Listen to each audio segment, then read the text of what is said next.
We are starting with a new accounting standard. Give the heading AS11 effects of changes in foreign exchange rates. इसका relevant India से India's 21.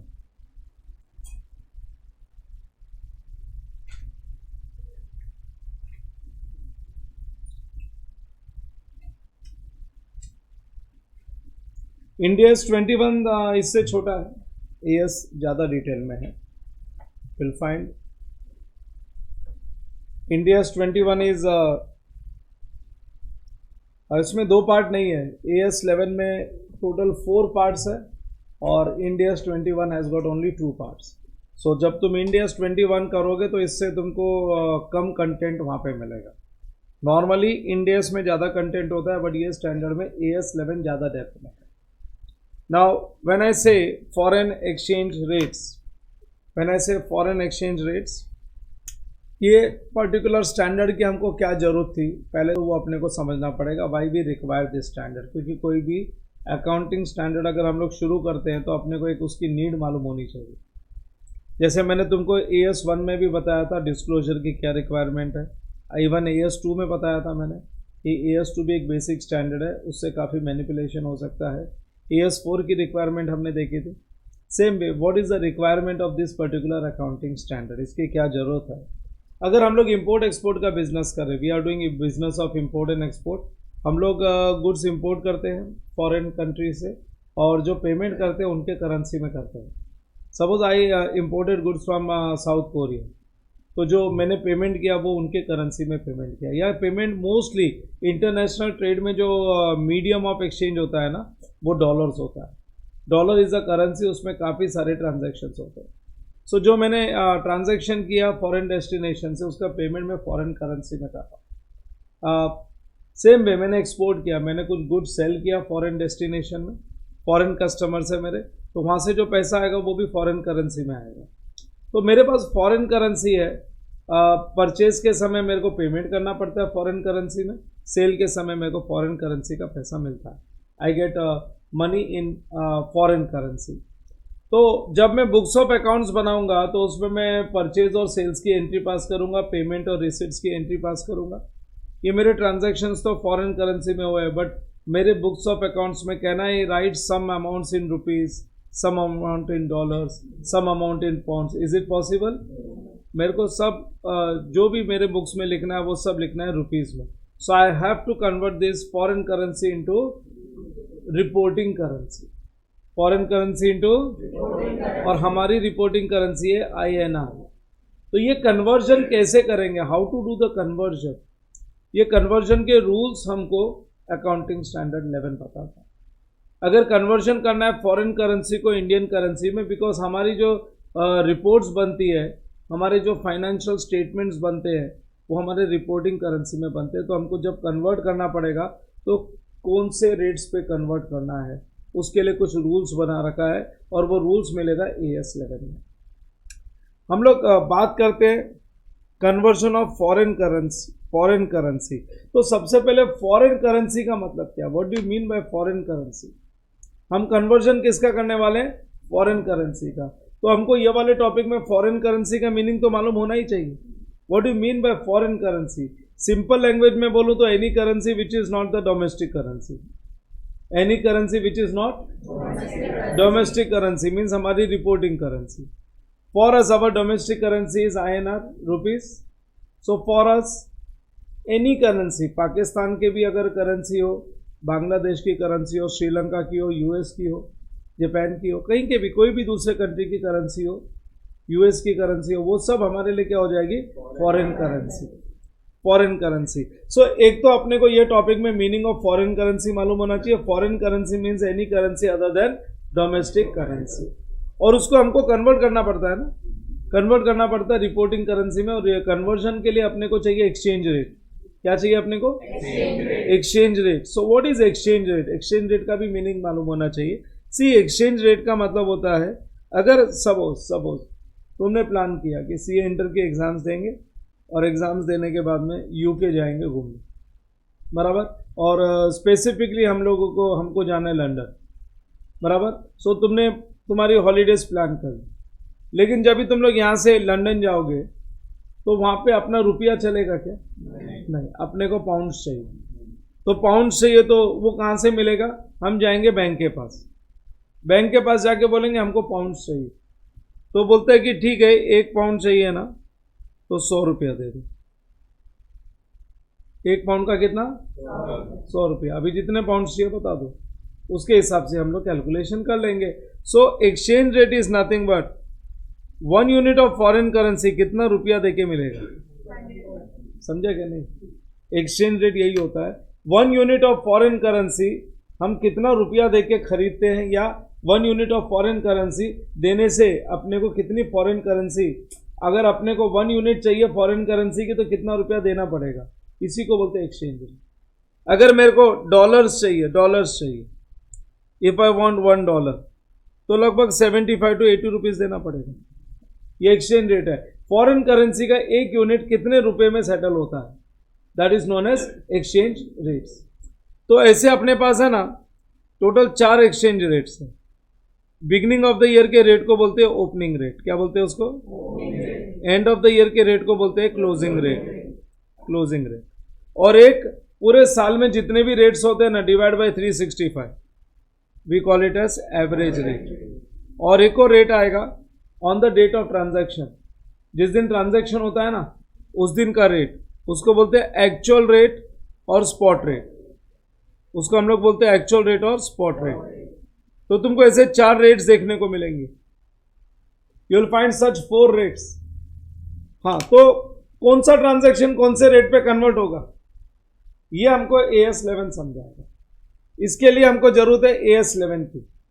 So AS11 it's a simple standard as well as it's a important standard, क्योंकि ये तुमको काफ़ी सारा तुम्हारे practical जो तुम ऑडिट करते हो उसमें भी काम आएगा। आजकल फॉरेन ट्रांजैक्शंस नॉर्मल हो गए, काफ़ी सारे कंपनीज में फॉरेन ट्रांजैक्शंस होते हैं, तो AS11 का नॉलेज तुमको ऑडिट में भी या तुम्हारे प्रैक्टिकल अकाउंटिंग में भी हेल्प करेगा। सो अपने पास 4 रेट्स। अच्छा, इसमें भी 2 डिवीजन है। ये जो 4 रेट्स है ना, इसमें भी 2 डिवीजन है, बाइंग रेट और सेलिंग रेट। 2 अलग अलग है इसमें, buying rate and selling rate. अगर तुमने गुड्स खरीदा है फॉरेन कंट्री से, अगर तुमने सपोज US से गुड्स खरीदा है, US सप्लायर से गुड्स खरीदा है, तो तुमको पेमेंट करना है। गुड्स तुमने डॉलर्स में खरीदा है तो पेमेंट भी डॉलर्स में ही करोगे, तो डॉलर्स चाहिए ना अपने को। तो हम लोग बैंक के पास जाएंगे और जितने सपोज $1000 का गुड्स खरीदा है तो हमको $1000 बैंक से लेना पड़ेगा, तो हमको डॉलर्स बाय करने पड़ेंगे। अगर पेमेंट करना है तो बैंक से डॉलर्स बाय करने पड़ेंगे, तो हमारे अकाउंट में ना $1000 आ जाएगा। डॉलर्स का अकाउंट अलग होता है। जब हम रुपया देंगे ना तो डॉलर्स आ जाएगा और फिर वो हम फॉरेन सप्लायर को पे करेंगे। Have you got it? So जब हमको पेमेंट करना होता है ना, तब हमको डॉलर्स बाय करने पड़ते हैं, फॉरेन करेंसी बाय करनी पड़ती है।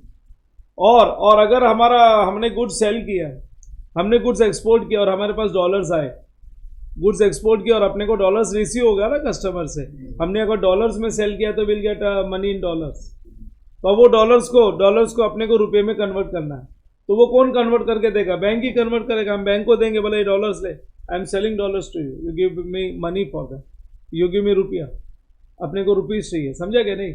सो अगर हमारे पास सेल का पैसा आया तो हम लोग जब उसको कन्वर्ट कराएंगे ना तो सेलिंग रेट, क्योंकि मैं डॉलर्स बेच के रुपया कन्वर्ट कर रहा हूँ। अगर डॉलर्स खरीदने जा रहा हूँ पेमेंट करने के लिए, पेमेंट करना है तो बाइंग रेट अप्लाई होगा, समझा कि नहीं? और कलेक्शन आया तो सेलिंग रेट। तुम बोलोगे क्या फर्क है? अरे फर्क थोड़ा सा ही होता है। Suppose buying rate $1 is equal to 81 है, तो सेलिंग रेट होगा 80.5। बाइंग रेट हमेशा थोड़ा सा ज़्यादा होता है। बाइंग रेट इज ऑलवेज थोड़ा सा हायर साइड में होता है buying rate. Have you all got it? So क्या होता है ना, ये माइनर डिफरेंस है, लेकिन ये मैं तुमको प्रैक्टिकल अप्रोच के लिए बता रहा हूँ। तुम प्रैक्टिकली जो काम करोगे उसमें ऐसे 2 रेट्स आएंगे, बट हमारे AS11 में और इंडियस 21 में they will never give you buying rate and selling rate, they will give you these 4 rates only. For accounting point of view, there is no difference between buying rate and selling rate. It is the same. It is one and the same. तो एक मैंने general discussion कर लिया जो मैं हर एक accounting standard के beginning में करता हूँ, और जनरल डिस्कशन का क्या आउटपुट आया? नंबर 1, ये टॉपिक का नाम क्या है? इफेक्ट्स ऑफ चेंजेस इन, हमारे अकाउंटिंग में क्या इफेक्ट आता है फॉरेन एक्सचेंज रेट्स, जब हम कन्वर्ट करते हैं ना, एक्सचेंज करते हैं करेंसी को, तो हमारे अकाउंटिंग पे क्या इफेक्ट आता है, वो इफेक्ट इधर सीखना है। और ये स्टैंडर्ड क्यों चाहिए? बिकॉज जो भी फॉरेन करेंसी में ट्रांजेक्शन होता है that is to be converted into Indian currency, domestic currency, and for that we have to apply rules of AS11। हमको AS11 के रूल्स अप्लाई करने पड़ते हैं। इसमें सीखने लायक है, foreign currency means any currency other than domestic currency और रिपोर्टिंग करेंसी। और दूसरा चीज, exchange rate is what, 1 unit of foreign currency हम कितना रुपया देके लेते हैं, that is known as exchange rates. And we have 4 exchange rates, opening rate, closing, average and spot और एक्चुअल रेट, स्पॉट और एक्चुअल रेट। और इसमें 2 further division, buying selling, buying rate and selling, ठीक है ना। अरे what is domestic currency? Domestic currency is mode of exchange in an economy. Domestic currency is what, mode of exchange in an economy. तुमको demonetisation याद है? जब demonetisation हुआ था, पहले दिन रात को अनाउंसमेंट हुआ कल से 500 के नोट बंद, बराबर। ये लीगल टेंडर नहीं है, मतलब अब खाली RBI उसको वापस लेगा, तुम उसको यूज नहीं कर सकते हो, RBI ने उस पर प्रॉमिस दिया है, प्रॉमिस टू पे द बेरर ₹500। तो RBI अपना प्रॉमिस फुलफिल कर रहा है, बोलता है तुम मेरे को दे दो, मैं एक्सचेंज करके दूसरा देता हूँ, 500 रुपये की वैल्यू का दूसरा नोट देता हूँ। मैंने ये नहीं बोला है बेकार हो गए, रद्दी में वजन करके बेचो, ये नहीं बोला है मैंने अगर प्रॉमिस दिया है, प्रॉमिस टू पे the bearer, that means I am liable. ये एक फाइनेंशियल इंस्ट्रूमेंट है, अपना कैश जो है ना फाइनेंशियल एसेट होता है, क्योंकि मेरे को right to receive it's value होती है, और government RBI is liable to pay me. तो RBI ने कोई गलत काम नहीं किया, उन्होंने बोला कि ये जो तुम्हारे पास नोट है ना, अब वो एक्सचेंज होगा, वो नहीं चलेगा, तुम मेरे को दे दो, मैं तुमको इसके बदले में दूसरा एक्सचेंज करके देता हूँ। सो जो mode of exchange in an economy है ना, वो डिस्टर्ब हो गई थी। अगले दिन सुबह सब होशियारी मारने को गए, ऑटो रिक्शा में बैठते, वो ऑटो वाला पहले ही पूछता है छुट्टा है क्या, बोलते नहीं है, बोले रहने दो, आगे तकलीफ होने वाली है। क्योंकि तब तो ये भी नहीं चलता था, अपना खाली कार्ड चलते थे, और ये जीपे वगैरह नहीं चलता था, तो बहुत तकलीफ थी। फर्स्ट टाइम एवर हमने चाय जो पी ना, वो हमने चेक से पेमेंट किया। चाय वाले को बोला हिसाब कर ले, हिसाब करते गया, फिर 10 दिन का हो गया तो उसको चेक दिया। चेक से पेमेंट मीन्स सब कुछ आ गया बैंक में। पहले जो लोकल कैश ट्रांजैक्शंस होते थे ना, वो चेक से होने लगे। सो मोड ऑफ एक्सचेंज, अरे एक ब्रेड का पैकेट नहीं खरीद पाते थे अपन लोग। Mode of exchange in an economy जो होता है ना, जिससे हम एक्सचेंज करते देते सामान लेते हैं, that is known as domestic currency. चलो will start with this standard. मैं एज पर माई हैबिट मैं पॉइंट्स लिखाते जाऊंगा।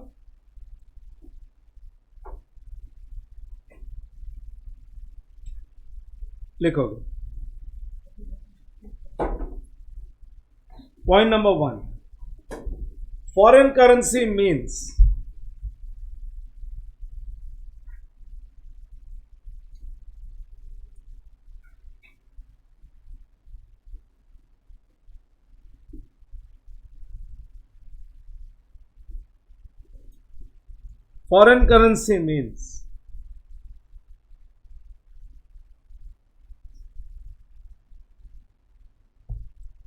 foreign currency means currency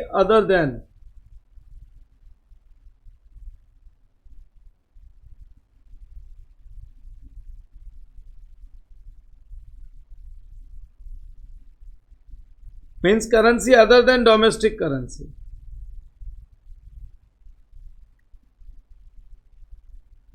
Means currency other than domestic currency, full stop.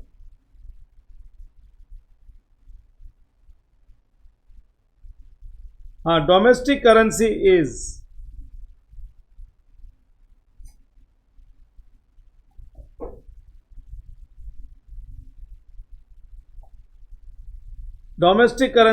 mode of exchange.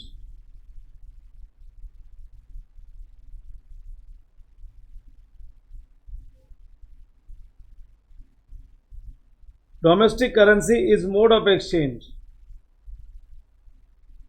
in an economy. Mode of exchange in an economy. Our domestic currency is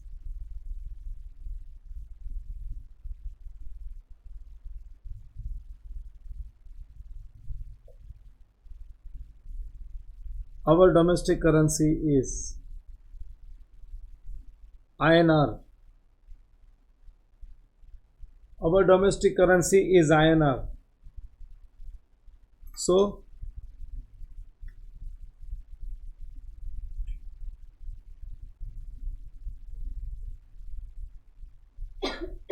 US dollars, pounds, euros,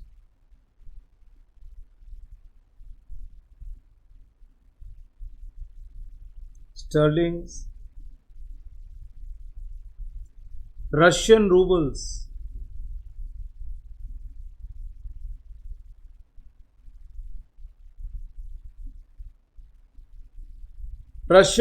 etc. are all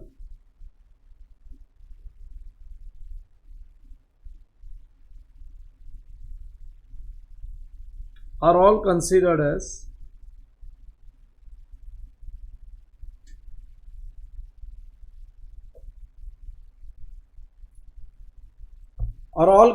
as foreign currency.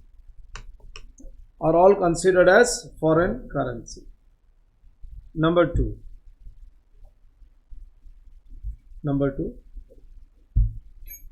Whenever a transaction is entered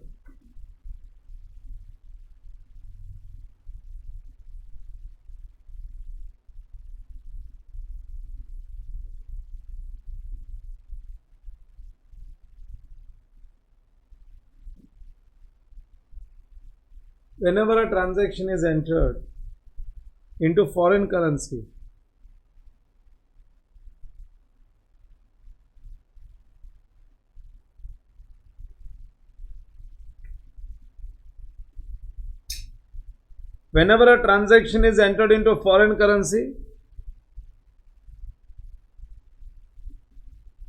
then convert it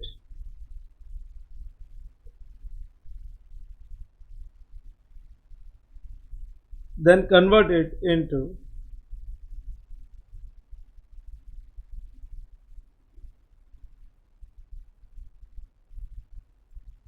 reporting currency,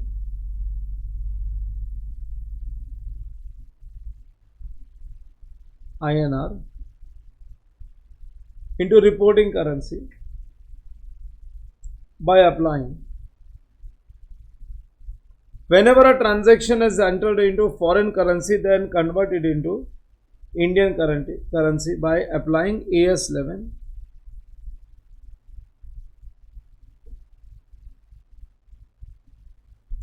Whenever a transaction is entered into foreign currency, convert it into reporting currency, that is INR, by applying AS11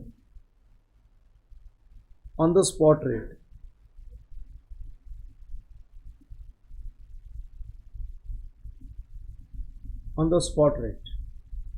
so AS11 apply करेंगे और AS11 के हिसाब से कोई भी transaction को कौन से रेट पे कन्वर्ट करेंगे, स्पॉट रेट. जब भी ट्रांजैक्शन हुआ तो उसको अगर अपने को रिकॉर्ड करना है तो उसको हम लोग कन्वर्ट करेंगे स्पॉट रेट पे. Spot rate for recording it in books of accounts. So whenever a transaction is entered into foreign currency, then convert it into reporting currency by applying AS11 on spot rate for recording it.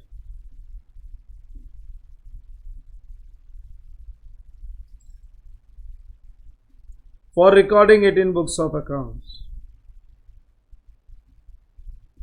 So कोई भी transaction अगर foreign currency में हुआ तो foreign currency में books में record नहीं कर सकते, उसको कन्वर्ट करना पड़ेगा.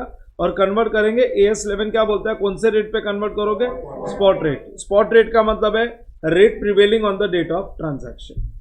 अगले लाइन पे लिखो, spot rate means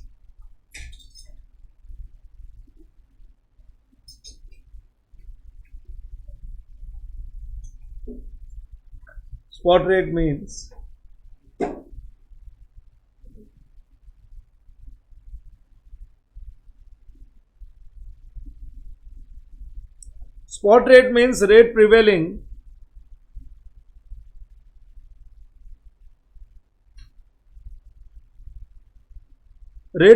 on the date of transaction.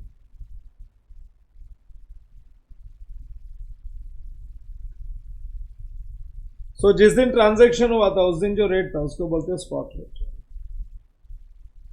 और जब हम ट्रांजैक्शन को स्पॉट रेट पे कन्वर्ट करेंगे और रिकॉर्ड करेंगे तो उसको बोला जाता है इनिशियल रिकॉग्निशन। क्या बोला जाता है?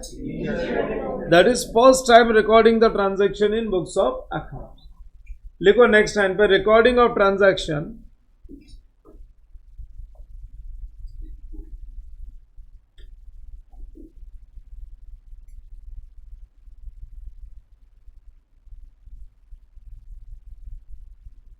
recording of transaction on spot rate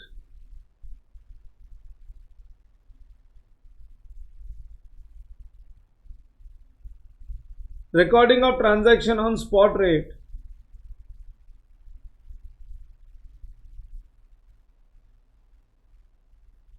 in books of accounts, recording of transaction on spot rate in books of accounts is known as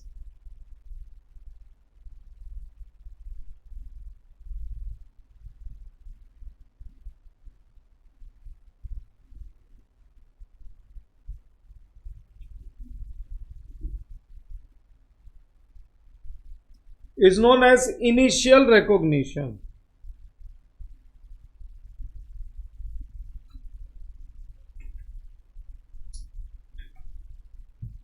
लिखो, अंडरलाइन कर दो। Recording of transaction on spot rate in books of accounts is known as initial recognition. Example लिखो इसके नीचे। On immediate next standard example, goods purchased,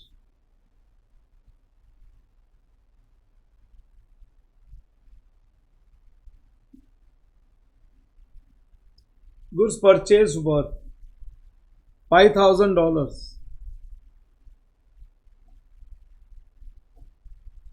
goods purchased worth $5,000 on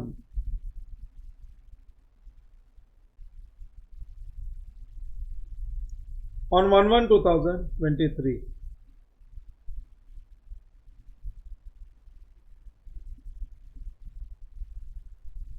हाँ, rate है ₹80 per dollar। Rate is $80 per dollar। Payment will be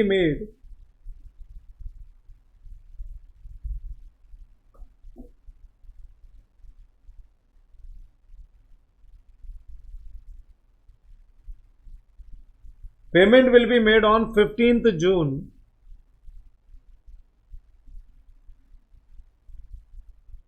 इसका payment हम लोग करेंगे 15 जून 2023 और उस दिन का रेट है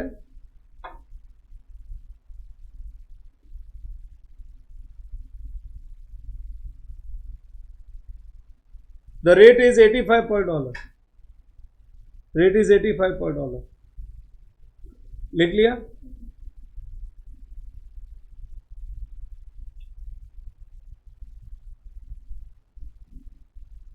On 31st March 2023, rate of exchange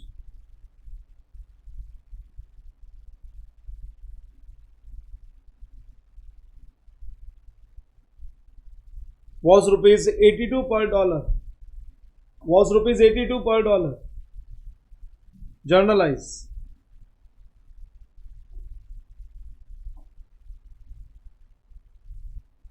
Yes, we have to journalize this transaction। हमको यह ट्रांजैक्शन को जर्नलाइज करना। Everybody,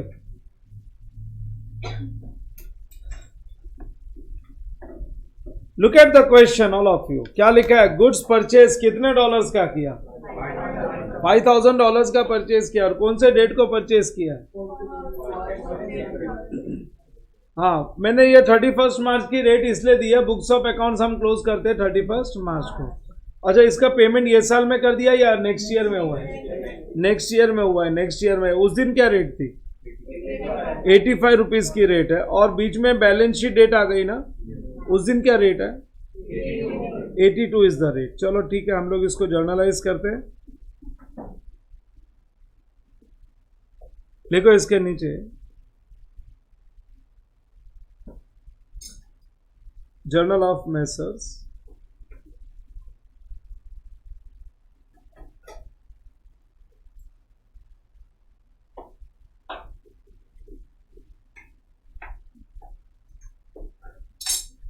journal of messrs,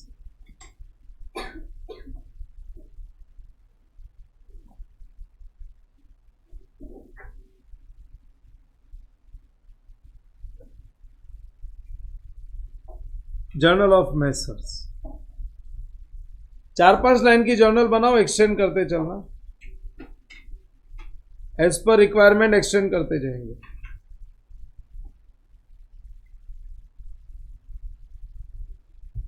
prepare a journal for 4 to 5 lines.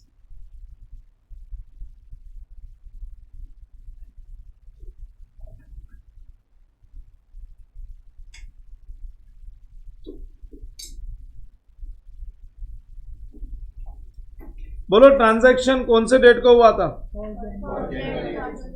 1 Jan 2023। और फर्स्ट टाइम जब वो ट्रांजैक्शन को बुक्स में रिकॉग्नाइज करते हैं उसको बोलते हैं इनिशियल रिकॉग्निशन।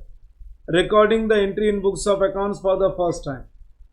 देखो इनिशियल रिकॉग्निशन, और इनिशियल रिकॉग्निशन में किसका कर रहा हूं? Purchase of goods on credit, क्योंकि पेमेंट बाद में हो रहा है ना।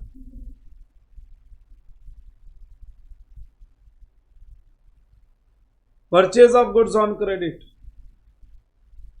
Purchase of goods on credit. बोलो, हम लोग जब भी गुड्स क्रेडिट में परचेज करते हो तो एंट्री क्या पास करते हैं? Purchase account debit to creditors. But मैं बोलूंगा to foreign creditors instead of just creditors, I will say to foreign creditors. लिखो परचेजर्स अकाउंट डेबिट,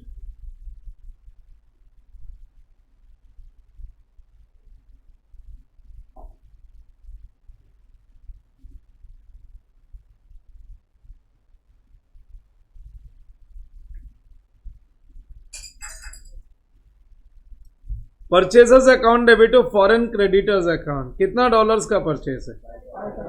$5,000। लेकिन हम लोगों को इसको रिकॉग्नाइज करना पड़ेगा उस दिन के रेट पे, स्पॉट रेट पे। उस दिन की क्या रेट थी?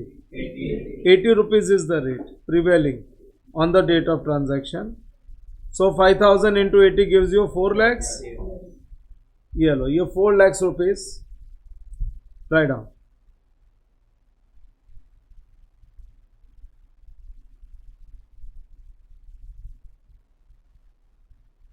$4 lakhs। ये हो गया फर्स्ट ट्रांजैक्शन। सो यही तो मैंने समझा ऊपर क्या लिखा है? Whenever a transaction is entered into foreign currency then convert it into reporting currency, हाँ, बाय अप्लाइंग AS 11। कौन से रेट पे? On spot rate. Spot rate for recording it in books of accounts. और spot rate का मतलब है rate prevailing on the date of transaction. और recording of the transaction at the spot rate in books of accounts is known as initial recognition. But आगे और एक concept है, ये एग्जाम्पल में कॉन्सेप्ट कवर करूंगा, फिर नोट्स दूंगा। अब ये इसका पेमेंट करंट ईयर में हो रहा है या नेक्स्ट ईयर में? तो नेक्स्ट ईयर में हो रहा है तो बीच में एक बैलेंस शीट की डेट आ रही है ना, लिखोगे सब लोग 31 मार्च 23, 31 मार्च 23। अरे बैलेंस शीट डेट को हम लोगों को करना पड़ता है subsequent recognition. On balance sheet date we have to do subsequent recognition. Subsequent recognition करना पड़ता है। किसका करना पड़ता है subsequent recognition? Subsequent recognition of monetary items.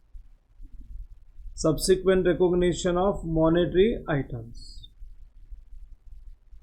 तुम बोलोगे सब्सिक्वेंट रिकॉग्निशन का मतलब क्या? अरे एक बार फर्स्ट टाइम हमने कोई ट्रांजैक्शन रिकॉर्ड कर लिया ना, तो वो जो ट्रांजैक्शन रिकॉर्ड किया ना उसमें जो चेंजेस करना है, उसमें कुछ चेंजेस आते हैं, वो चेंजेस को बोला जाता है सब्सिक्वेंट रिकॉग्निशन।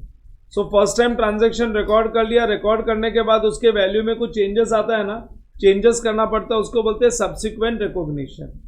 लेकिन सब्सिक्वेंट रिकॉग्निशन ऊपर एंट्री में 2 अकाउंट है। 2 अकाउंट कौन से है? Purchasers and foreign creditors. अब ये दोनों में से जो मॉनिटरी आइटम है उसका सब्सिक्वेंट रिकॉग्निशन होगा, दोनों का नहीं होगा। 2 अकाउंट है, 2 परचेजर्स एक अकाउंट है, दूसरा है क्रेडिटर्स, फॉरेन क्रेडिटर्स। ये दोनों में से पहले ये फाइंड करेंगे मॉनिटरी आइटम कौन सा है। जो मॉनिटरी आइटम है उसी का सब्सिक्वेंट रिकॉग्निशन होगा। अब इनमें से मॉनिटरी आइटम कौन सा है सुन लो। मॉनिटरी आइटम बनने के लिए अपने पास 3 कंडीशन, मॉनिटरी आइटम बनने के लिए 3 कंडीशंस होते हैं। Condition number 1, that item should be an asset और liability. That an item should be a, वो जो ट्रायल बैलेंस का आइटम है वो या तो एसेट होना चाहिए या लायबिलिटी होना चाहिए। इन शॉर्ट इनकम एक्सपेंसेस नहीं होना चाहिए, इनकम एक्सपेंस नहीं होना चाहिए। Income expense equity, total 5 items होते हैं, income expense asset liability and equity. So वो इनकम एक्सपेंस नहीं होना चाहिए, इक्विटी नहीं होना चाहिए, वो एसेट या लायबिलिटी होना चाहिए। तो देखो ऊपर परचेजर्स है, दूसरे क्रेडिटर्स है। परचेजर्स क्या है? एक्सपेंसेस, बराबर।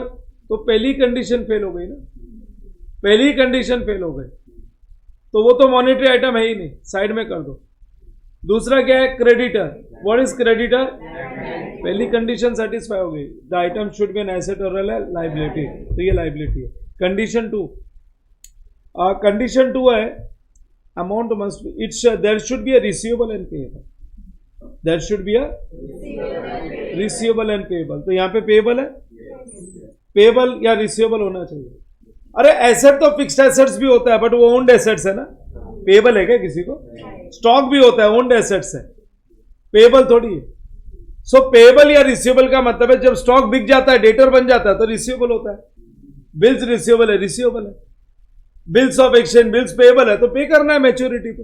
क्रेडिटर्स है, पे करना है, लोन है, अपने को पे करना है। तो नंबर 1 वो एसेट और लायबिलिटी होना चाहिए। नंबर 2 कौन सा एसेट लायबिलिटी? जहां पे या तो पैसा लेना है, राइट टू रिसीव, और obligation to pay, right to receive and obligation to pay, दूसरी कंडीशन। इसका मतलब है इक्विटी शेयर कैपिटल में कोई ऑब्लिगेशन टू पे नहीं होता है। Reserves and surplus balance sheet का आइटम अपना ही होता है, कोई ऑब्लिगेशन टू पे नहीं होता है, बराबर। एसेट साइड में आएंगे तो फिक्स्ड एसेट्स, ओन्ड एसेट्स है। उसके बाद में करंट एसेट्स में स्टॉक ओन्ड एसेट्स है। Investments in equity shares, long term investments, owned assets है। Debtors right to receive, bills receivable right to receive, have you got it? Creditors obligation to pay, outstanding expense obligation to pay, loans obligation to pay. So ये receivable या payable होना चाहिए, दूसरी condition. तीसरी condition, amount fixed होना चाहिए as per contract. Amount fixed होना चाहिए इन फॉरेन करेंसी। अरे इंडियन करेंसी में तो फिक्स हो ही नहीं सकता। मैंने $1000 का परचेज, $5000 का परचेज किया है ना, तो $5000 ही चुकाना है। सेल ऑफ गुड्स एक्ट, उसने बेचा है ना, कॉन्ट्रैक्ट है हमारा। सो मैंने $5000 में अगर खरीदा है तो मैं ये नहीं बोल सकता हूं 5000 रुपया ले ले, 5000 ही है ना, रुपया ले ले, नहीं। Amount is fixed in foreign currency. Indian currency में फिक्स नहीं हो सकता क्योंकि रेट ऑफ एक्सचेंज बदलता है ना। Amount must be fixed as per contract in foreign currency. जहां पे ये 3 कंडीशन सेटिस्फाई हो गई, वो आइटम को बोलेंगे मॉनिटरी आइटम। पहला परचेजर्स तो एक्सपेंसेस है, खत्म हो गया। क्रेडिटर नंबर 1 लायबिलिटी है, नंबर 2 पेएबल है, एंड नंबर 3 $5000 का खरीदा है ना, $5000 ही देना पड़ेगा, तो उसको बोलेंगे monetary item. With clarity and with precision you should no. जब पढ़ते हो, कोई भी चीज पढ़ते हो, उसको तुमको प्रिसाइसली पढ़ना चाहिए, ऐसा लमसम ऐसे ही नहीं पढ़ लेने का आ गया। You should no precisely what it is, क्योंकि आगे एप्लीकेशन तभी कर पाओगे, तुम प्रैक्टिकली अप्लाई तभी कर पाओगे, प्लस तुम एग्जाम में आंसर तभी लिख पाओगे जब तुमको प्रिसाइसली मालूम है। Precisely you should know everything. So मैंने बता दिया 3 condition. The item of trial balance should be an asset और liability. It's there should be a receivable और payable, and as per contract the receivable and payable is fixed in foreign currency. तो यहां पे creditor तीनों condition satisfy करता है, because creditor तीनों condition satisfy करता है। क्रेडिटर को बोलेंगे हम लोग मॉनिटरी आइटम। क्या बोलेंगे? हाँ, creditor is a monetary item. तो अभी अपन को क्या करना है ना, ये जो मॉनिटरी आइटम है ना, इसका सब्सिक्वेंट रिकॉग्निशन क्या करना है। तुम देखो 31 मार्च के दिन rate of exchange, what is the rate of exchange, 85 rupees की रेट ऑफ एक्सचेंज चल रही है, और 85 नहीं है, सॉरी 82 की रेट ऑफ एक्सचेंज चल रही है ना। 85 तो अपना पेमेंट वाले दिन है ना, तो रेट ऑफ एक्सचेंज इज 82। हमने क्रेडिटर्स को क्या रेट पे बुक किया हुआ है, पहले क्या रेट पे बुक किया हुआ है, 80 रुपीज़। अब रेट कितनी हो गई, तो तुम्हारी लाइबिलिटी बढ़ गई ना। अरे आज अगर तुमको $5000 चाहिए तो बैंक को अगर 80 से मल्टीप्लाई करते हैं, 82 से मल्टीप्लाई करते हैं, 5000 इंटू 82 कितना हो गया, हाँ तो 4,10,000 बैंक को दोगे तो बैंक $5000 देगा ना। तो तुम्हारी लाइबिलिटी 10,000 से बढ़ गई क्या नहीं बढ़ गई, 10,000 से लाइबिलिटी बढ़ गई। तो on the balance sheet date true और फेयर प्रेजेंटेशन दिखाना पड़ेगा ना। For showing true and fair presentation अपने को लाइबिलिटी को बढ़ाना पड़ेगा। जब लाइबिलिटी बढ़ेगी तो प्रॉफिट होता है क्या लॉस होता है, लॉस होता है। तो हमको जो एक्स्ट्रा ₹2 की लाइबिलिटी बढ़ रही है ना, तो उसके लिए हम लाइबिलिटी को तो क्रेडिट करेंगे, उसको तो बढ़ा देंगे, और उसका सेकेंड इफेक्ट देंगे एक्सचेंज लॉस में। कहाँ पे देंगे, तो मेरी एंट्री बनेगी एक्सचेंज लॉस अकाउंट डेबिट, क्या बोलेंगे हम लोग, to foreign creditors account, exchange loss account debit, write down.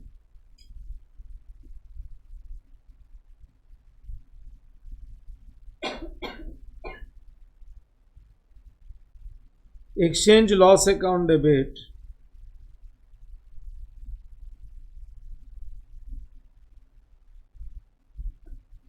to foreign creditors account $5,000 80 पे तो बुक किया हुआ है ही, इंटू 2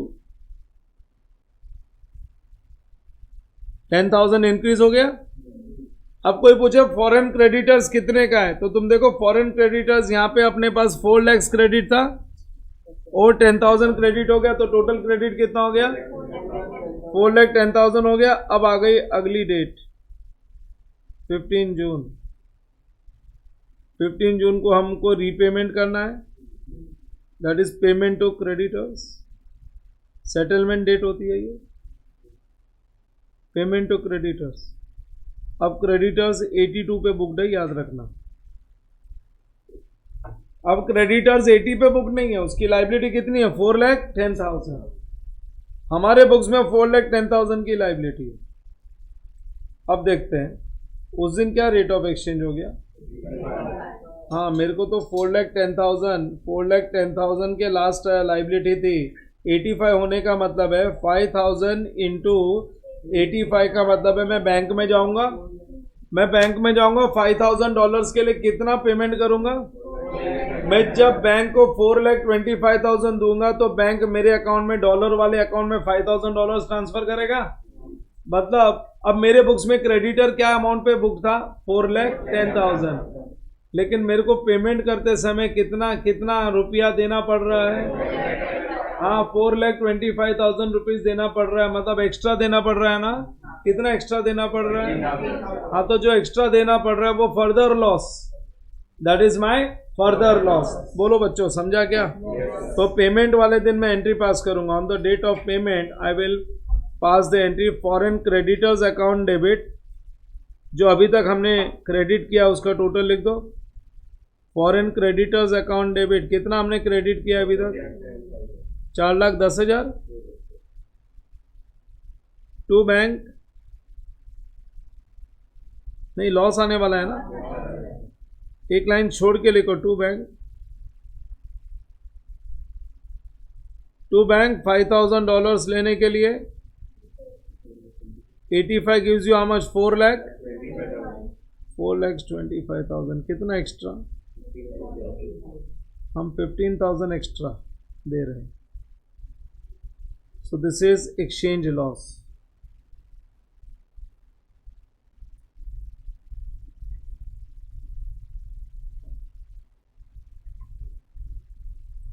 ये लो एक्सचेंज लॉस अकाउंट डेबिट, मैंने एक कंप्लीट एग्जांपल दे दिया। सो सब्सिक्वेंट रिकॉग्निशन, ये जो सब्सिक्वेंट रिकॉग्निशन है ना, मेरा अगला कॉन्सेप्ट है। मैंने पहले इनिशियल रिकॉग्निशन सिखाया और ये ट्रांजैक्शन, ये जो मैंने का एग्जांपल था इसके साथ तुमको सब्सिक्वेंट रिकॉग्निशन बता दिया। और सेटलमेंट तक ही बता दिया सीधा सीधा। तो सब्सिक्वेंट रिकॉग्निशन करेंगे on the balance sheet date, कौन से आइटम का सब्सिक्वेंट रिकॉग्निशन होगा? Monetary item. लिखो अगला पॉइंट, ये पॉइंट नंबर क्या था? 2 था। सब लोग लिखेंगे point number 3, right? Point number 3, subsequent recognition, subsequent recognition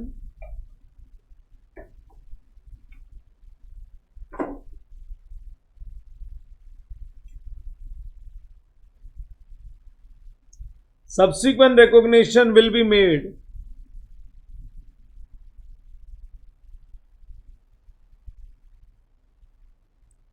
subsequent recognition will be made for monetary items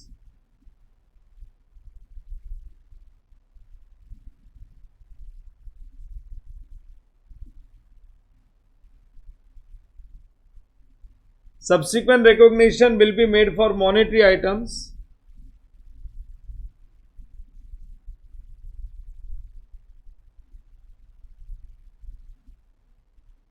that satisfy all the following conditions.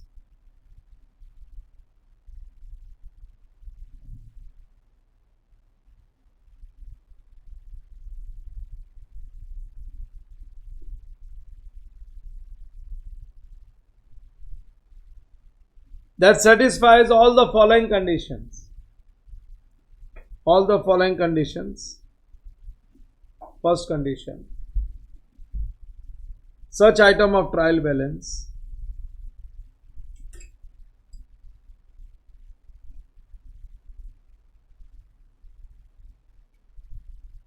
such item of trial balance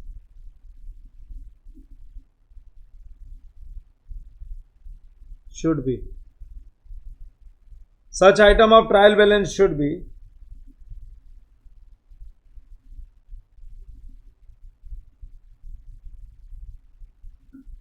an asset or a liability.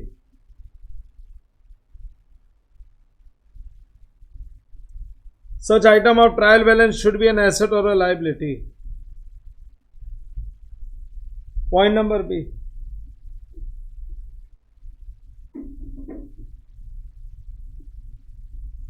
There should be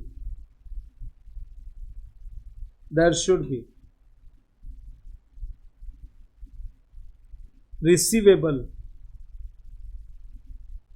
there should be receivable and payable account. So एक तो item of trial balance asset और liability होना चाहिए, और वहां पे क्या होना चाहिए? There should be there should be a receivable and payable account. Receivable और पेएबल अकाउंट का मतलब है या तो पैसा लेना है या फिर देना है। There should be obligation to pay और right to receive. So receivable और payable account, that is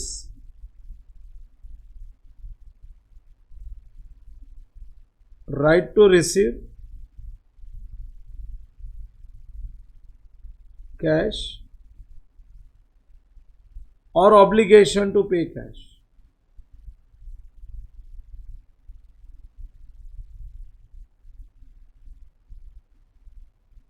So there should be a receivable or payable account. Receivable और लिखना एंड नहीं। There should be a receivable और, या तो receivable होना चाहिए या payable। एंड का मतलब तो प्लस हो जाता है। There should be a receivable और payable account, that is right to receive cash और obligation to pay cash. And last part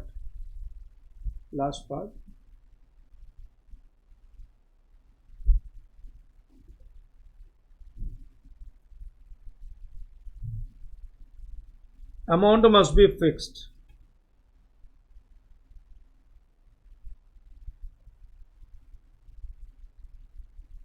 Amount must be fixed in foreign currency.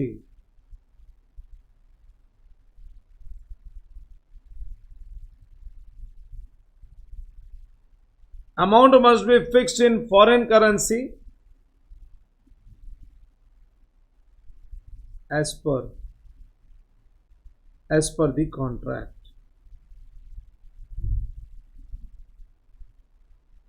amount must be fixed in foreign currency as per the contract. तो देख लो subsequent recognition, अभी मैंने खत्म नहीं किया, मैंने समझाया तुम लोगों को। सब्सिक्वेंट रिकॉग्निशन किसका करना चाहिए? Monetary items. और मॉनेटरी आइटम्स वो होते हैं जो सारे के सारे कंडीशंस, एनी वन नहीं, all the three conditions, all the three condition should be satisfied. Example लिखो, examples of monetary items.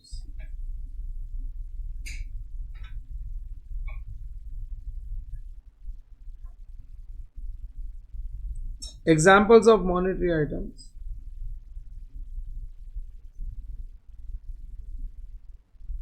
foreign debtors, creditors, bills receivable, bills payable,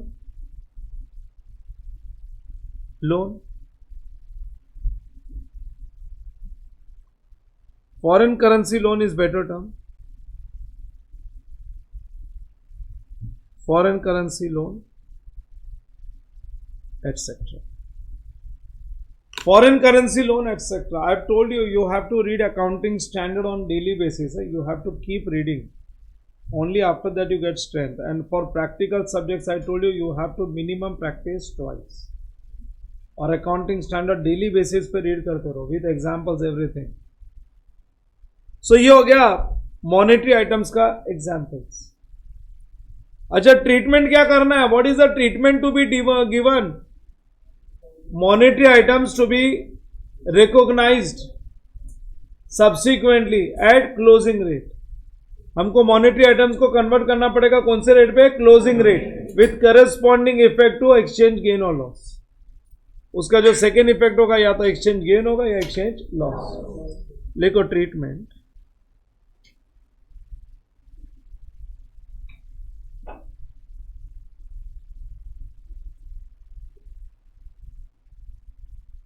Treatment.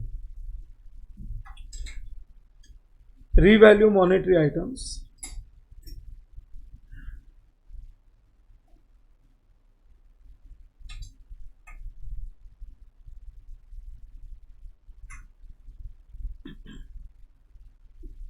Revalue monetary items at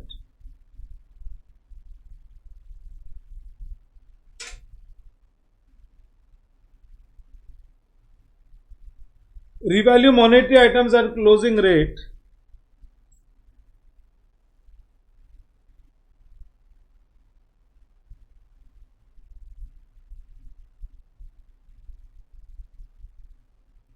with corresponding effect to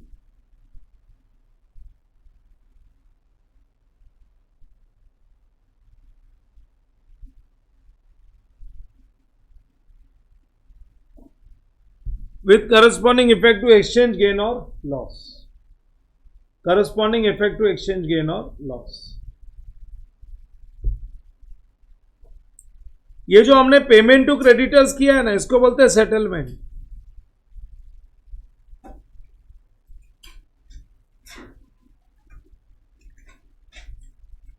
और settlement उस दिन के spot rate पे होता है। Settlement उस दिन के स्पॉट रेट पे होता है।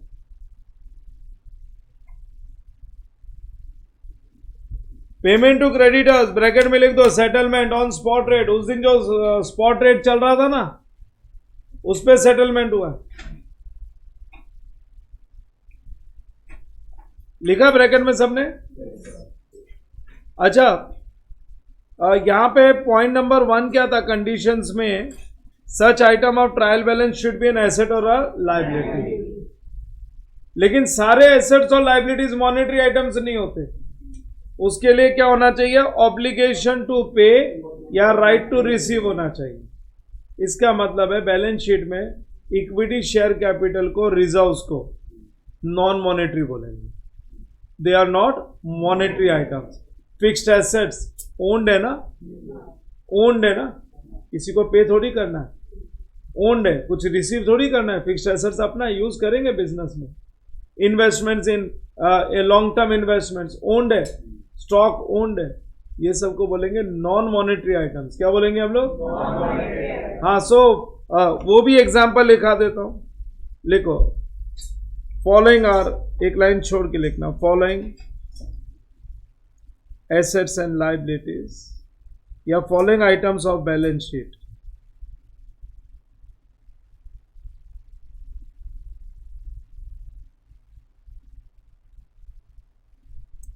Following items of balance sheet are not monetary items.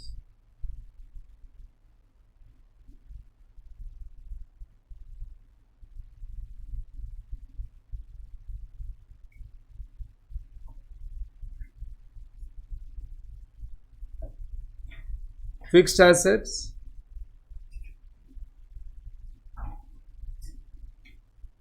long-term investments,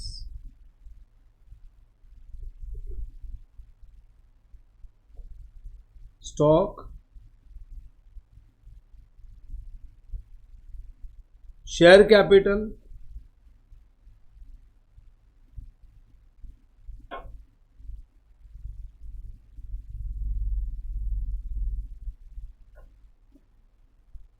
and reserves. Share capital and reserves, इनको मॉनेटरी आइटम्स नहीं बोलते। These are not monetary items. Yes, I hope you all have understood this.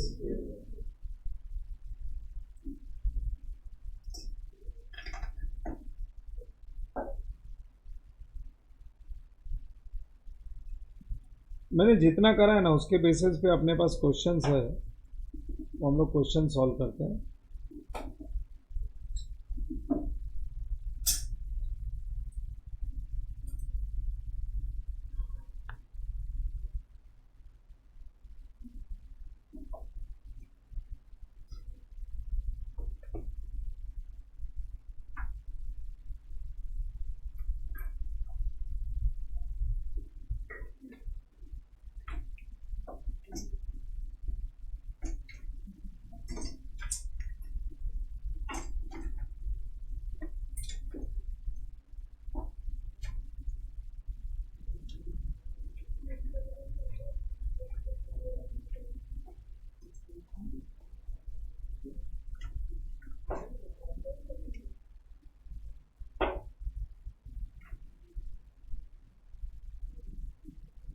मेरे पास 3 example है, देखो यहाँ पे example 1, 2 and 3। पहले ये 3 एग्जाम्पल कराता हूँ मैं। I will first do 3 examples. सबसे पहले एग्जाम्पल 1 करेंगे, फिर एग्जाम्पल 3 करेंगे, फिर एग्जाम्पल 1 पे जाएंगे, ठीक है ना। लिखो example number 2, all of you check here. Goods purchase on 1/1/2011, कितने डॉलर्स में खरीदा है? $10,000 में परचेज किया। एक्सचेंज रेट क्या चल रही है? Exchange rate is 45 rupees per dollar. और मतलब उस दिन तो स्पॉट रेट पे रिकॉर्ड हो जाएगा। और फिर एक्सचेंज रेट्स ऑन 31 मार्च 11 क्या चल रहा है? क्योंकि एक्चुअल पेमेंट हम लोग कभी कर रहे हैं अगले साल कर रहे, तो बीच में बैलेंस शीट डेट आ गई ना। अच्छा, ट्रांजैक्शन परचेज का है क्या सेल का है? परचेज का है, मतलब पेमेंट करना पड़ेगा ना। तो पेमेंट करने में एक्सचेंज रेट बढ़ रही है क्या कम हो रही है? तो अगर पेमेंट करने में एक्सचेंज रेट कम हो रही है तो एक्सचेंज गेन है या लॉस है? अपने लिए एक्सचेंज गेन का ट्रांजैक्शन है, बराबर ना। अच्छा, अपने को एक्सचेंज गेन हो रहा है। और फिर पेमेंट वाले दिन वापस स्पॉट रेट आने वाला है। देख लो उस दिन क्या रेट चल रही है, और रेट बढ़ी या कम हो गई। तो यहाँ पे थ्रू आउट अपने को गेन है। इनिशियल रिकॉग्निशन करने के बाद में सब्सिक्वेंट रिकॉग्निशन में भी गेन है, और सेटलमेंट में भी गेन है। पास जर्नल एंट्रीज, फाइनेंशियल ईयर की हमको जर्नल एंट्री पास करनी है। चलो, financial year is the accounting year, मतलब अप्रैल टू मार्च अकाउंटिंग ईयर। लिखो एग्जाम्पल नंबर 1, ये क्लास टेक्स्ट बुक का क्वेश्चन है। Example 2,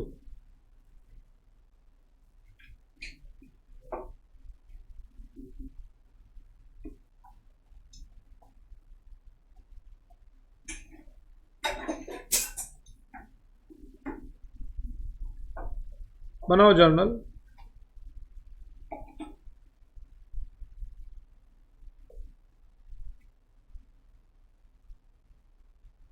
journal of messrs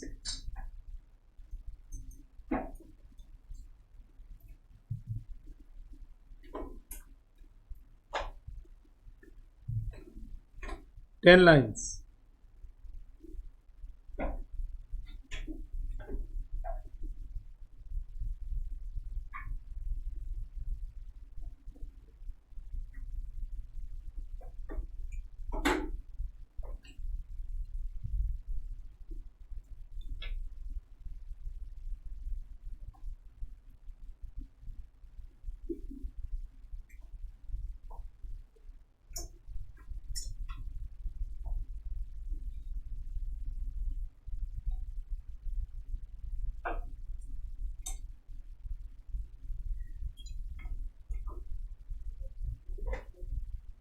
Prepare it for 10 lines.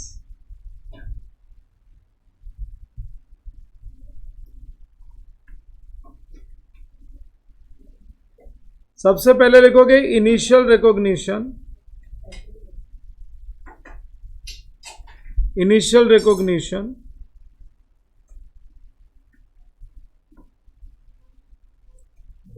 दो लाइन छोड़ के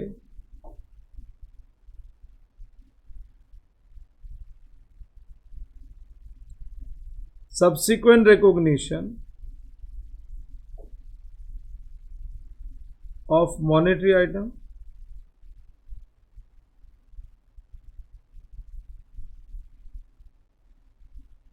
subsequent recognition of monetary item, फिर दो लाइन छोड़ के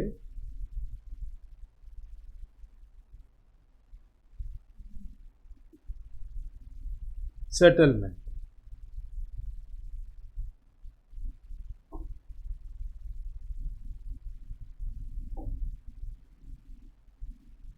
settlement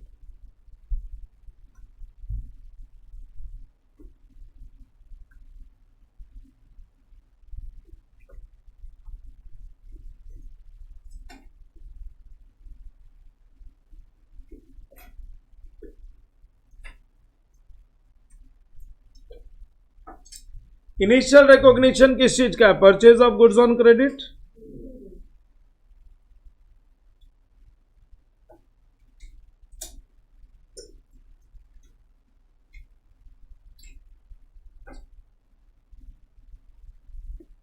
purchase of goods on credit. और सेटलमेंट क्या है? Payment to creditors.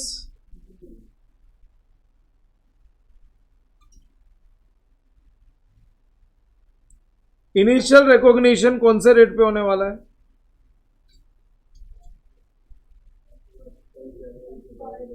उसको बोलते हैं spot rate. Initial recognition on spot rate, और सेटलमेंट भी होने वाला है on spot rate.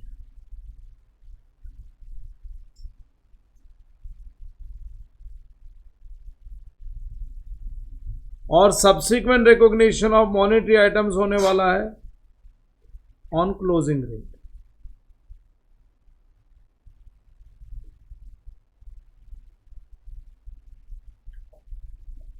On closing rate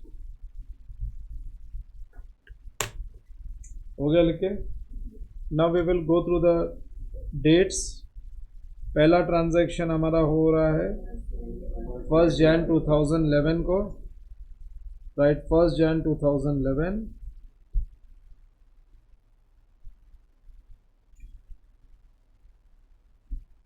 purchasers account debit,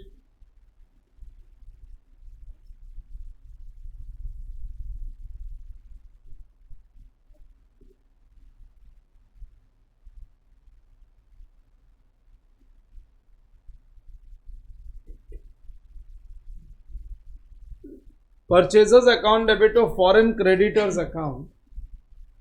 हाँ, purchasers account debit of foreign creditors account. हमने कितने डॉलर्स का परचेज किया है? $10,000, और उस दिन की स्पॉट रेट है 45।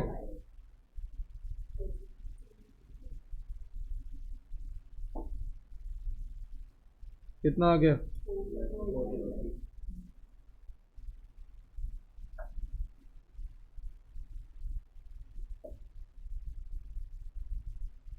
हाँ, फिर उसके बाद में रेट कम हो गई ना, 1 रुपए से रेट कम हो गई। बोलो, अपने पास ऊपर परचेज अकाउंट है, फॉरेन क्रेडिटर्स है, दोनों में से मॉनेटरी आइटम क्या है? तो फॉरेन क्रेडिटर्स अगर रेट कम हो गई तो अपनी लाइबिलिटी रिड्यूस हो जाएगी। आज अगर लाइबिलिटी सेटल करते तो कम कम पैसा देना पड़ेगा ना डॉलर्स लेने के लिए। सो अगर लाइबिलिटी रिड्यूस हो गई तो फॉरेन क्रेडिटर्स को डेबिट करेंगे and corresponding credit will be given to exchange gain. तो मेरी एंट्री क्या बन जाएगी? Foreign creditors account debit to exchange gain. लिखो foreign creditors account debit, this is on 31st March 2011।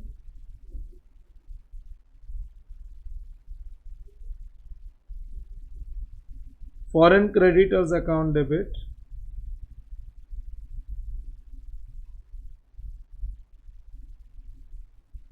to exchange gain 10,000 into 1।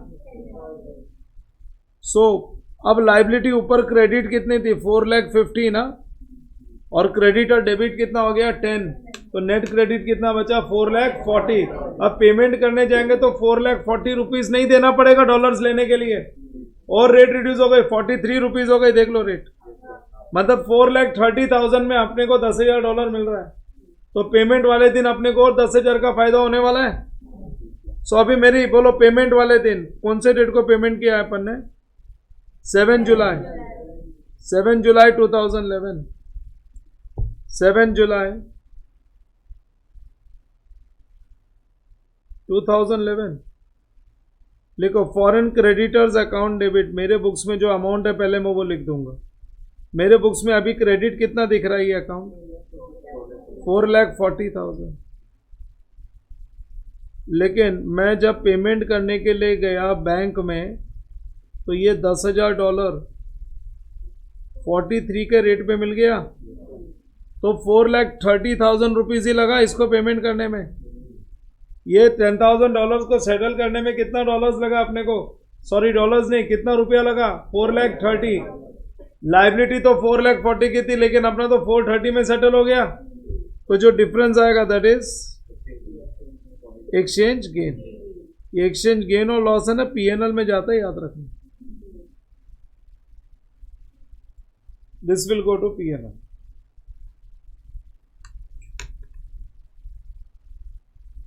ये लो, एकदम सिंपल तरीके से करा दिया मैंने तुम लोग को। खाली एक चीज याद रखो, वो 31st मार्च के दिन भी तो अपने को प्रॉफिट और लॉस आया था ना। 31st मार्च को जो प्रॉफिट और लॉस आया था ना,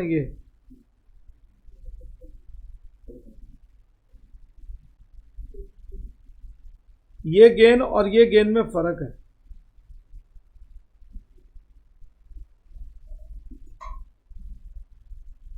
इसको बोलते हैं अनरियलाइज्ड, क्योंकि ये खाली वैल्यूएशन के वजह से गेन आया है। कैश इनफ्लो हुआ है क्या?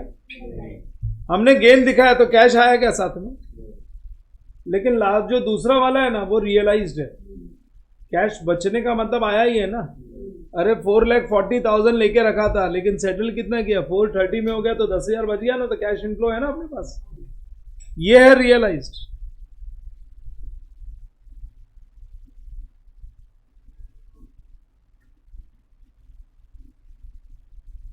तुम बोलोगे सर अंदर ही अंदर जाते जा रहे हैं हम लोग। अरे अकाउंटेंट वही होता है ना, अकाउंटेंट को तो हर चीज का नॉलेज होना चाहिए। Chartered accountant always carries a vast knowledge.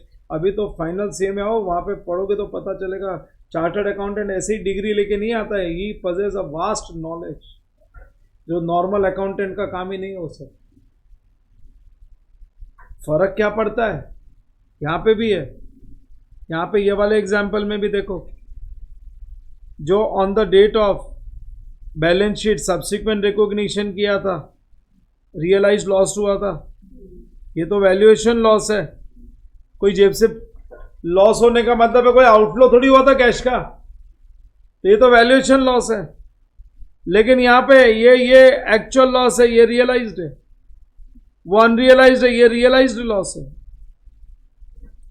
ये एक्चुअल लॉस है, क्योंकि इस दिन अपने को 15,000 रुपये एक्स्ट्रा देना पड़ा था डॉलर्स लेने के लिए। तो फर्क क्या पड़ता है?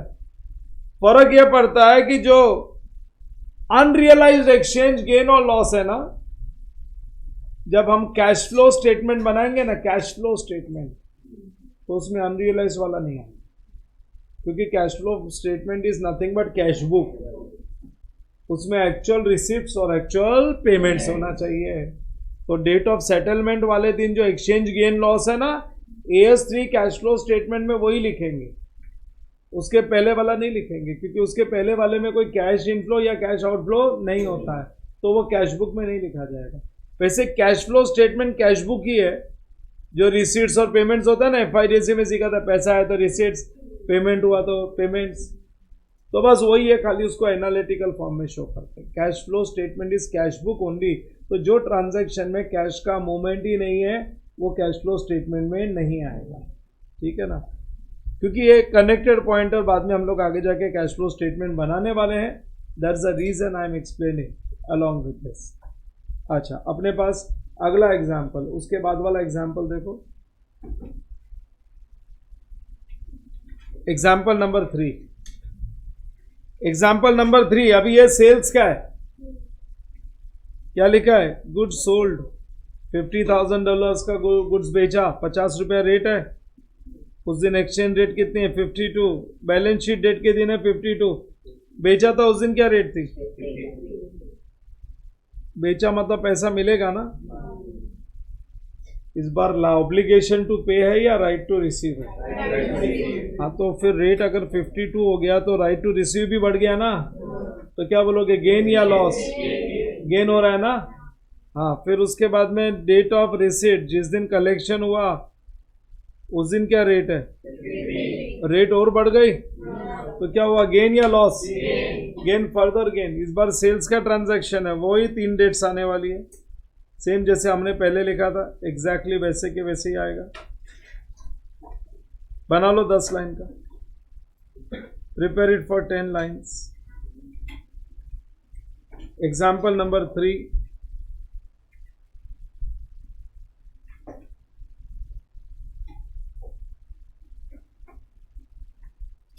Example number 3,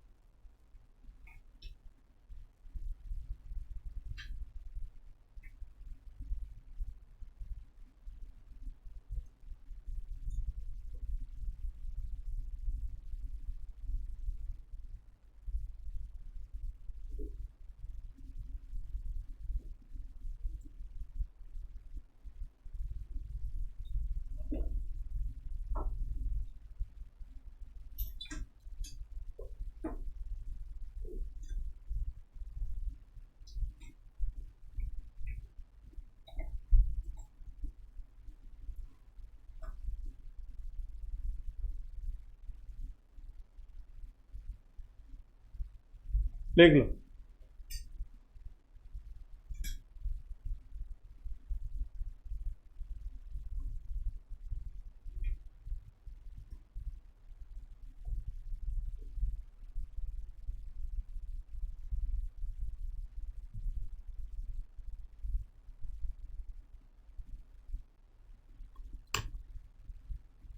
initial recognition 10 lines का ये बना लो। पहले वाले में 2 लाइन, दूसरे में 2 लाइन, तीसरे में 3 लाइन। प्रेजेंटेशन रेडी कर लो।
आज करें एंट्रीज। फर्स्ट ट्रांजैक्शन का डेट है 1 Feb 2012, 50,000 at 50.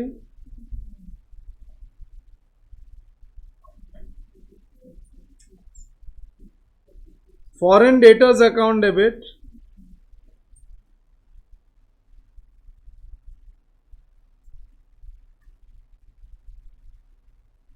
Foreign debtors account debit to sales account.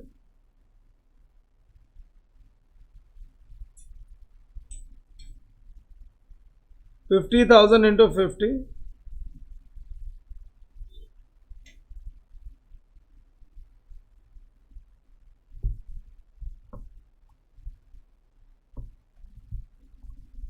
$25 lakhs.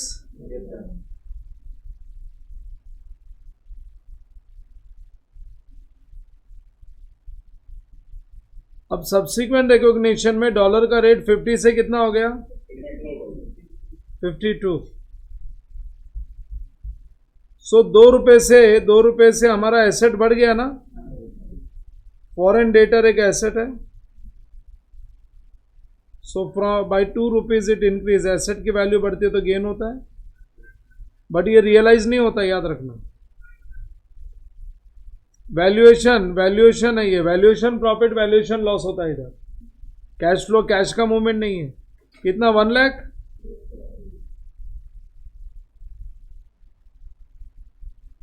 To exchange gain.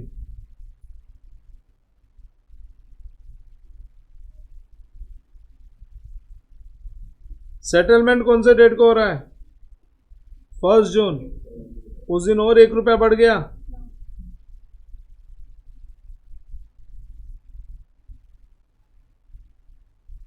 First June को सेटलमेंट कर रहे हैं, उस दिन कलेक्शन आएगा। गलती से भी कैश बैंक मत लिखना, बैंक ही लिखना। Bank account debit. Foreign debtors हमारे बुक्स में 2 बार डेबिट हुआ है ऊपर। दोनों डेबिट मिला के 26 होता है।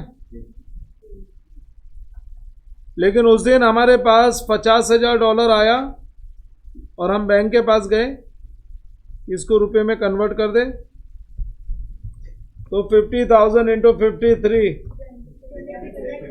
हाँ, तो हमारे अकाउंट में रुपये में 26,50,000 रुपये आया। हमारा डेटर तो 26 का ही था। सो जो एक्स्ट्रा मिल गया ये रियलाइज्ड है, याद रखना, एक्चुअल पैसा मिला है।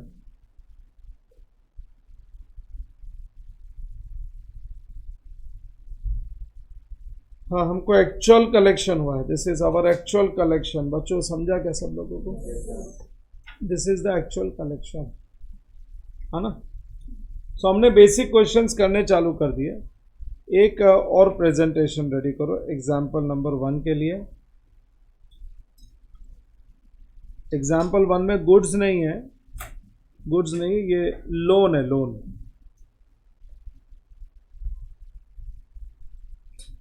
Example number 1।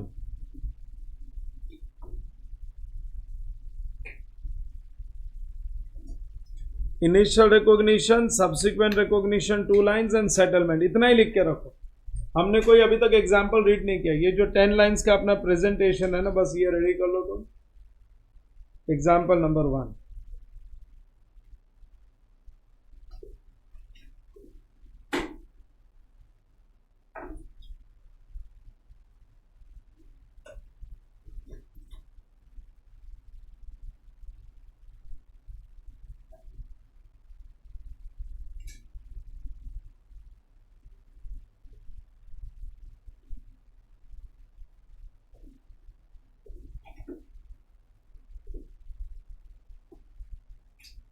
Initial recognition, subsequent recognition of monetary items, दोनों के लिए 2-2 लाइन खाली रख लो। And settlement.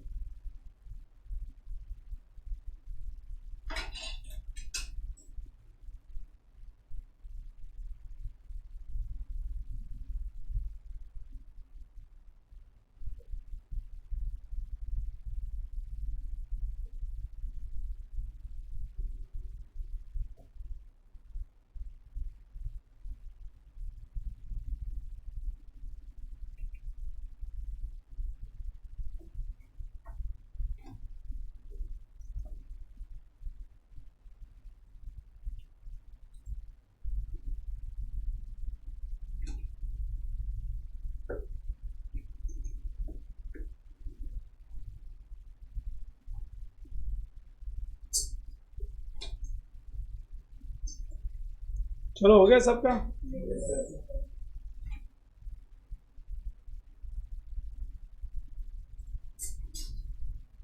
Example number 1, C example 1 कर लेते हैं ना तो कॉन्क्रीटली अपना एक पार्ट हो जाता है। Kaleem limited borrowed $450,000 on 1/1/2012। इस बार उसने लोन लिया है, तो इस बार कोई गुड्स नहीं आया है, अपने पास पैसा आया है। Bank account debit to foreign currency loan. Initial recognition किसका होगा? फॉरेन करेंसी लोन टेकन का।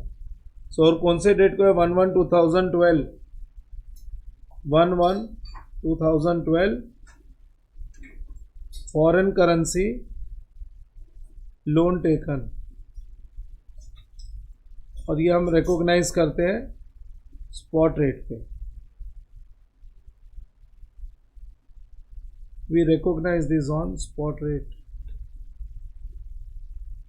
और मेरी एंट्री बनेगी बैंक अकाउंट डेबिट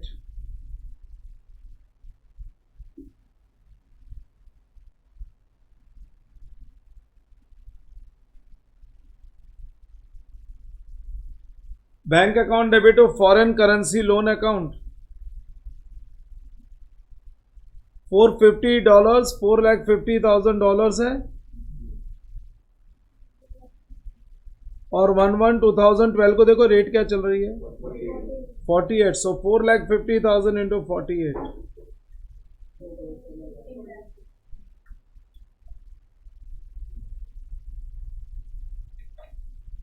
$450,000 इंटू 48, 2,16,00,000।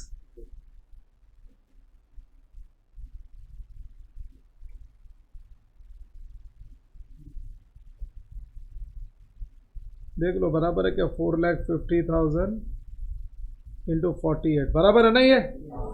2,16,00,000। अभी 31 मार्च आएगा,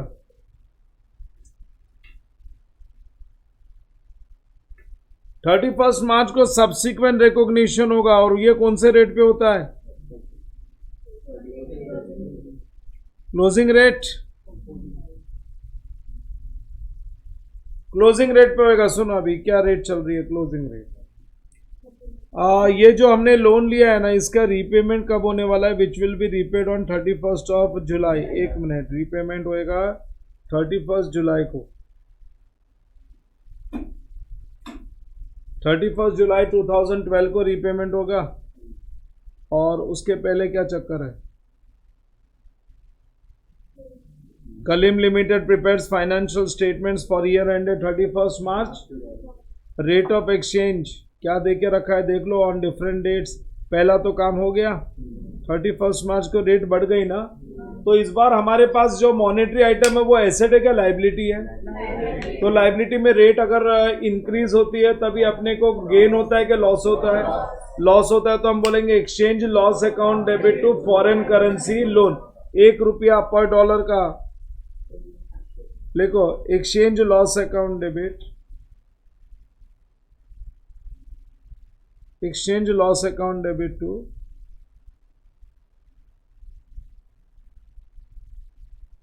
foreign currency loan account $450,000 into ₹1 increase हो गया, तो देखो 4.5 lakh. There is a loss of 4,50,000, but ये रियलाइज नहीं है, ये वैल्यूएशन लॉस है। अब पेमेंट वाले दिन settlement, repayment of loan,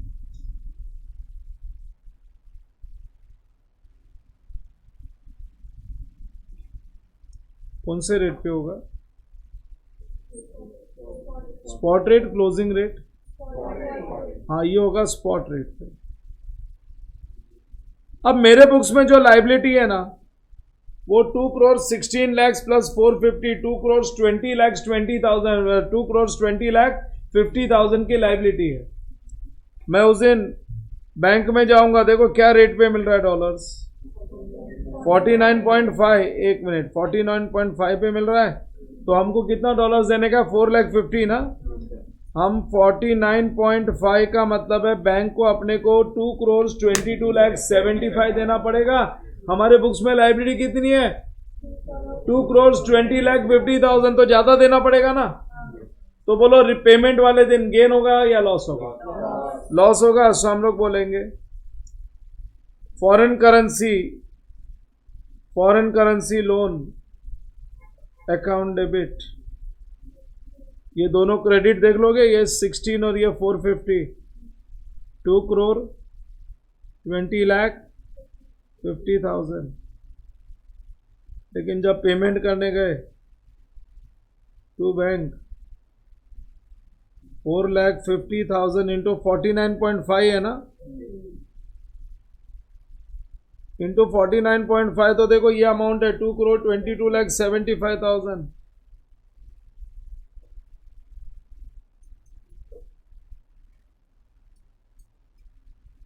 minus 2,20,50,000, 2,25,000 अपने को एक्स्ट्रा देना पड़ा ना, तो वो एक्सचेंज लॉस है। और ये रियलाइज लॉस है, ये एक्चुअल लॉस है जहां पे कैश आउटफ्लो हो रहा है।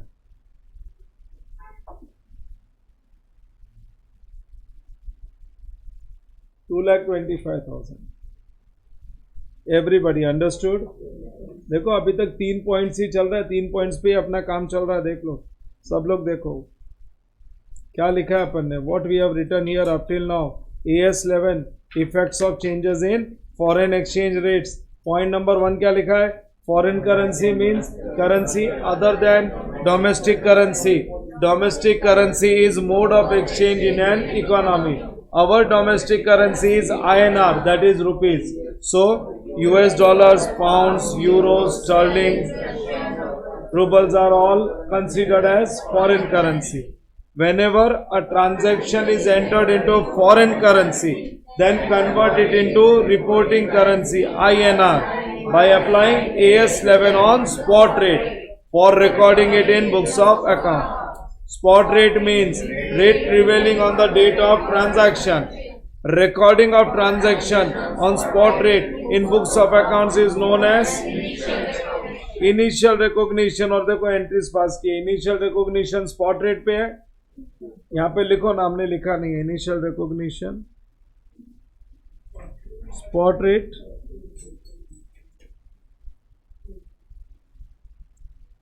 subsequent recognition of monetary items, closing rate। हमारे क्वेश्चन में भी अपने को ये दिखते रहना चाहिए।